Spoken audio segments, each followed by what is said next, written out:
কথাই বলে দাঁত থাকতে দাঁতের মর্ম বোঝা যায় না।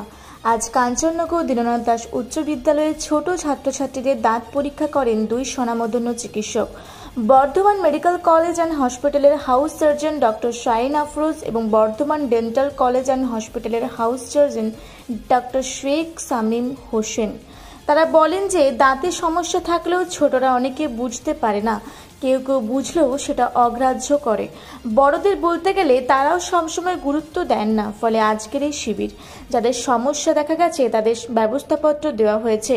কারো ছোটোখাটো সার্জারির প্রয়োজন হবে, সেটিও তারা সরিয়ে তুলতে প্রয়োজনীয় ব্যবস্থা করবেন বলে জানিয়েছেন। দাঁত মাজা, দাঁতের যত্ন নিয়ে সবার জন্য তারা কিছু টিপস দিয়েছেন। শারীরবিদ্যার শিক্ষক অনিমেষ বর্মন বলেন, আর্থসামাজিক প্রেক্ষাপটে স্থানীয়রা চিকিৎসায় ব্যয় সংকোচ করতে বাধ্য হয়ে পড়েছে, ফলে এই শিবির খুবই দরকার ছিল।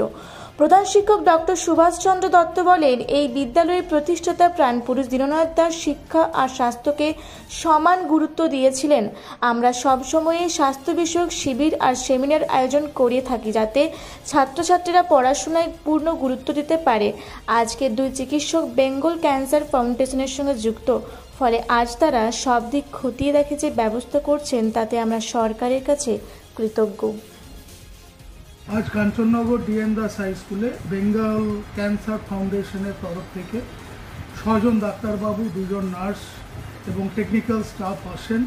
তারা 5, 6, 7 সমস্ত ছেলেমেয়েদের দাঁতের পরীক্ষা করেন এবং তাদের দাঁত কীভাবে ভালো রাখা যায় তার সচেতনতা প্রচার করেন এবং ক্যান্সারের উপর, বিশেষ করে সার্ভাইকাল ক্যান্সার এবং ব্রেস্ট ক্যান্সার এবং তার সঙ্গে সঙ্গে কোলন ক্যান্সার।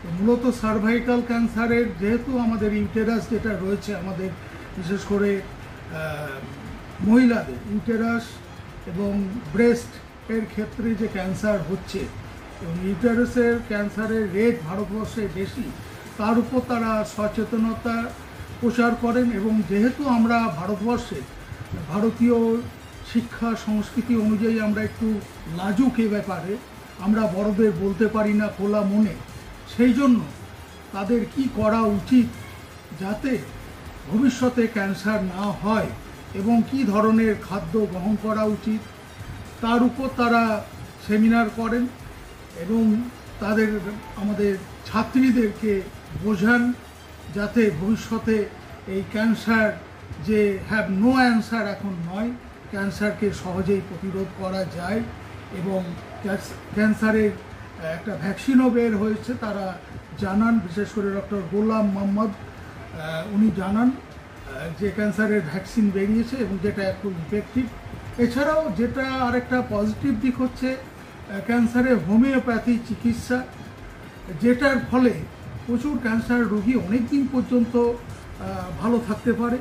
এবং আমি ব্যক্তিগতভাবে জানি প্রফেসর সুকুল শান্তিনিকেতনে প্রচুর ক্যান্সার পেশেন্ট আছেন যারা কিন্তু বছরের পর দিয়েছে, সেক্ষেত্রে হোমিওপ্যাথি ট্রিটমেন্ট করে ভালো আছেন। তো এটা একটা ভালো লক্ষণ যেটা আমি জানতে পারলাম। তো আমার মনে হয় সবথেকে বড় ব্যাপার হচ্ছে ক্যান্সারে যদি আমরা বিভিন্ন বায়োমেডিসিনকে ব্যবহার করি এবং বিভিন্ন যে আমাদের খাদ্য রয়েছে এবং তার সঙ্গে সঙ্গে লাইফস্টাইল, জীবনযাত্রা এবং পরিষ্কার পরিচ্ছন্নতা যদি আমরা মেনটেন করতে পারি, আমরা ব্যক্তিগতভাবে মনে করি যে ক্যান্সার অনেকটা প্রতিরোধ করা যাবে। এবং ক্যান্সারের যে সমস্ত সিমটম সেগুলো যদি প্রথম স্টেজে ধরা পড়ে, তাহলে যেটা জিনটা আমাদের পরিবেশের জন্য জানাবো। আমি ডক্টর সুভাষচন্দ্র দত্ত, প্রধান শিক্ষক, Kanchannagar DN Das high school. Sir, আজকে ক্যান্সারের উপর আপনারা এসছেন, ঠিক কী করাবেন আজকে? সার্ভাইকাল ক্যান্সারটা ভারতবর্ষের বুকে ব্যাপক হারে ছড়িয়ে গেছে, আর এই সার্ভাইকাল ক্যান্সারের প্রতিরোধের জন্য কিভাবে সেটাকে ম্যানেজ করা যায় এবং কিভাবে ভ্যাকসিন দেওয়া যায়, এইসব ব্যাপারে আমরা বিভিন্ন স্কুলে প্রোগ্রামগুলো করছি সার্ভাইকাল ক্যান্সারের উপর। তো আমাদের এই এলাকায় কি খুব বেশি এই ক্যান্সার হচ্ছে? ভারতবর্ষে সব থেকে বেশি সার্ভাইকাল ক্যান্সারে আক্রান্ত। তার মধ্যে আমাদের বর্ধমান পৌরসভায় রয়েছে, অনেক রয়েছে। কোনো সার্ভে হয়েছে? না, সার্ভে আমাকে করতে দেয় না, দিলে করবো করতে।